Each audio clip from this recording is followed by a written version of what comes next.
Comentando a lição de quarta-feira, 17 de julho de 2024. História em formato de sanduíche, parte 1.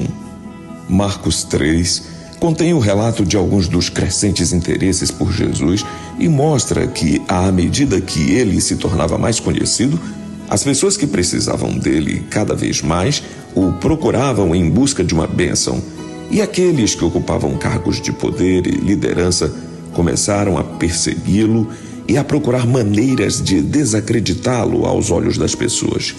Até mesmo sua família chegou ao ponto de querer retirá-lo do meio da multidão com um zelo excessivo ao vê-lo atender as pessoas e ficar sem tempo até para comer. Vejamos então duas histórias intercaladas. Uma externa à sua família e outra interna dos escribas. Que ligações você vê entre as duas histórias relatadas? A resposta está em Marcos capítulo 3, do versículo 20 até o versículo 35. Essas histórias se interligam no que diz respeito à oposição feita pelos parentes, familiares de Jesus que achavam que ele estava fora de si, e também a oposição dos escribas, acusando Jesus de operar milagres pelo poder de Belzebu, de Satanás. Muitas vezes, quando nos dedicamos a Deus e nos envolvemos em sua obra, as pessoas de fora e alguns de dentro muitas vezes não entendem porque trabalhamos tanto para Deus. Alguns chegam a criticar e dizer: você está levando a igreja nas costas, pare com isso ou vai morrer cedo. Jesus estava assim. Ele disse certa vez: o zelo da tua casa me consome. Veja São João, capítulo 2, versículo 17. A família queria intervir e criar uma agenda mais leve para Jesus atender as pessoas e ter tempo para si. Junto com essa preocupação familiar, estava a oposição dos escribas, que criticavam os milagres de Jesus, principalmente a expulsão de demônios. Eles atribuíam tudo ao poder do diabo, e Jesus não gostou do que ouviu e alertou-os a não atribuir como obra do diabo a ação do Espírito Santo. Em tom severo declarou: quem ofender o Espírito Santo estará praticando pecado imperdoável. Qual é o pecado imperdoável? E o que isso significa? Leamos Marcos capítulo 3, do versículo 28 até o 30. O pecado imperdoável é a resistência persistente ao trabalho do Espírito Santo.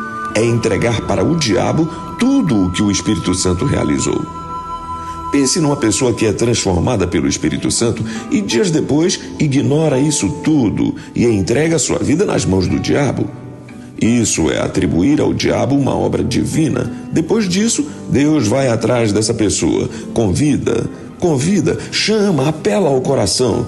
No entanto, a pessoa endurece a sua sensibilidade e permanece no pecado. Esse pecado é o pecado contra o Espírito Santo. Não terá perdão diante de Deus. É pelo Espírito Santo que Deus opera no coração. Por isso, quando o homem rejeita voluntariamente o mesmo e declara que é de Satanás, corta o conduto por onde Deus se pode comunicar com ele. Quando o Espírito é, afinal, rejeitado, nada mais pode Deus fazer por aquela alma.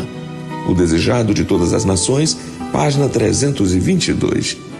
O senhor Joaquim era um pai de santo e, ao ouvir as pregações do Apocalipse, entregou-se a Jesus. Foi batizado. 6 meses depois, ele voltava à velha vida de fazer consultas espirituais em sua casa. Disse ao pastor que depois que se converteu, ele ficou sem renda que vinha daquelas consultas espirituais. Falou que a família também o havia pressionado. E então ele abandonou a fé e voltou a ser de novo pai de santo, apesar dos apelos do pastor e da igreja.